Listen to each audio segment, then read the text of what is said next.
हम कितना ट्राई करते हैं कि हम ऑप्शन ट्रेडिंग में जो लॉस होते हैं उसे अवॉइड करें, लेकिन जो लॉस होते हैं वो बढ़ते ही जाते हैं। उसका मेन कारण ये होता है कि हम गलत टाइम पे ट्रेडिंग करते हैं। आज के इस वीडियो में मैं आपको कुछ ऐसे 5 तरीके बताऊंगा।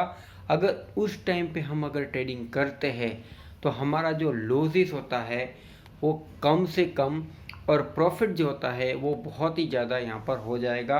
और हमारा जो ब्रोकरेज चार्ज डेली बेस पे जो 500, 1000 या 2000 या 5000 लगता था वो भी हम यहाँ पर कम कर सकते हैं।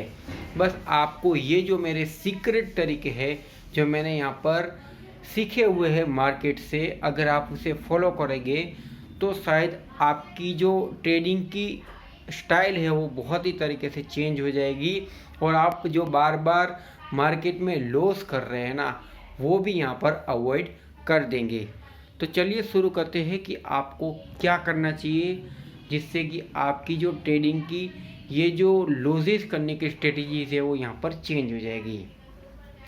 तो ऑप्शन ट्रेडिंग में सबसे पहले तो मैं बता दूं कि डेली बेस पे जो अभी एक्सपायरी चल रही है जो कि 20 तारीख के बाद ख़त्म हो जाने वाली है, तो ये एक स्टेप जो है वो अच्छा भी है और उन लोगों के लिए बुरा भी है जो डेली बेस पे सिर्फ ऑप्शन ट्रेडिंग के ऊपर निर्भर है, जिसका टाइम पास नहीं हो रहा था और डेली बेस पे मंडे टू फ्राइडे तक सुबह से लेके शाम तक मार्केट में पड़े रहते थे और ये सोचते थे कि आज नहीं तो कल यहाँ पर ऑप्शन ट्रेडिंग में प्रॉफिट होगा।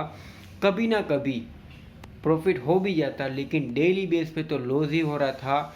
इसीलिए यहाँ पर सेबी ने जो नियम लगाए हैं जिससे कि सिर्फ निफ्टी और सेंसेक्स के अंदर ही यहाँ पर अब है वो आने वाले समय में एक्सपायरीज होगी।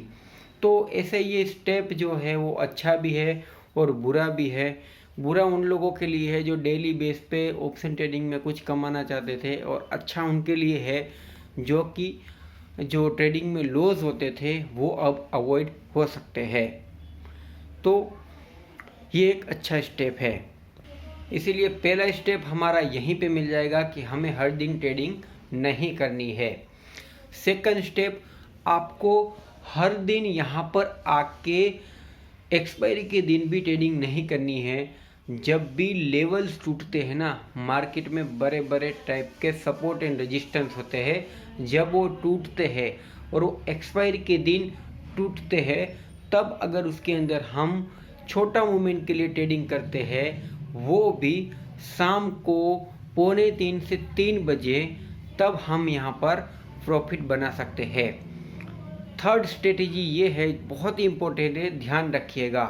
देखो एक्सपायरी के दिन ज़्यादातर लोग हैं वो ट्रेड करते हैं लेकिन उनको ये नहीं पता होता है कि चार्ट अगर आपके हिसाब से चल भी जाता है लेकिन प्रीमियम नहीं बढ़ता है तो उसका मेन और सबसे मेजर जो तकलीफ़ ये है कि चार्ट के साथ साथ ऑप्शन ट्रेडिंग में टाइम पीरियड भी बहुत ही मेन है, यानी कि टाइम मैनेजमेंट ऑप्शन में लागू पड़ता है। यानी कि अगर चार्ट है वो साइडवेज रह गया और आपका जो प्रीमियम है, अगर आपने 100 रुपीज़ के ऊपर कोई भी चीज़ है वो यहाँ पर बाई की है लेकिन 10 बजे से शाम को 2:30 बजे तक मार्केट है वो साइडवेज रह गया, तो समझ लीजिए कि आपका जो प्रीमियम है वो यहाँ पर 100 रुपये से 10 रुपये होने से कोई नहीं बचा पाएगा। इसीलिए हमेशा हमें शाम के टाइम एक्सपायरी में जब आधा घंटा की देरी हो तभी जाके यहाँ पर अगर बाइंग करते हैं तो आपके चार्ट पैटर्न से हिसाब से मार्केट चलेगी।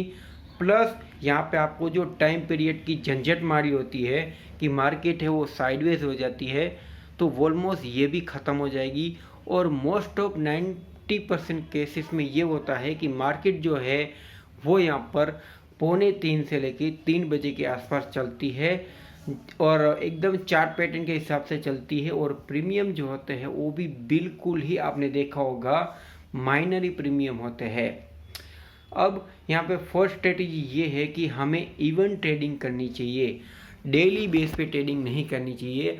आज अगर आप देखोगे कि यूएस का रिजल्ट है वो आया था और दोपहर के 1:30 बजे के बाद जब यूएस की मार्केट ओपन होती है तो उसी के साथ आपने देखा होगा कि इंडियन मार्केट में 1 घंटे के अंदर इतनी तेज़ी देखने को मिली, जिससे कि ऑप्शन ट्रेडिंग के कॉल के जो प्रीमियम है वो ऑलमोस्ट यहाँ पर 100 गुना तक बढ़ा।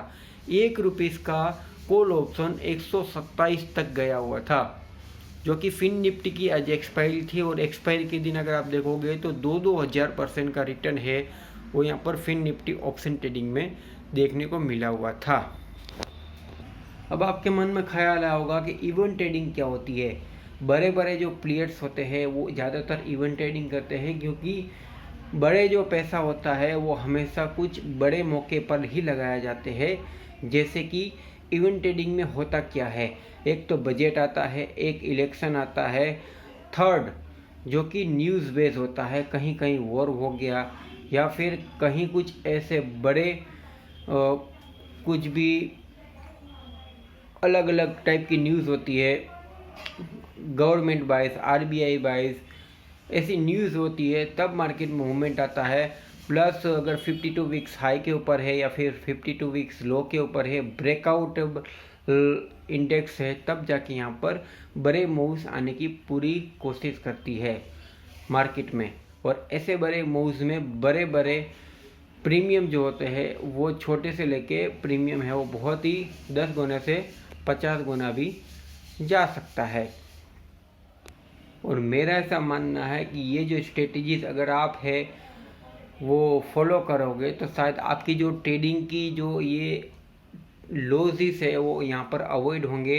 और साथ ही साथ आपकी जो ओवर ट्रेडिंग की लत है, जो कि एक साथ 100 200 ट्रेड मारते हैं, शायद वो भी यहाँ पर कंट्रोल हो जाएगी। प्लस अगर आपके पास कोटक नियो का अकाउंट नहीं है तो वहाँ पे ट्राई कर सकते हैं, एकदम लोएस्ट ब्रोकरेज है।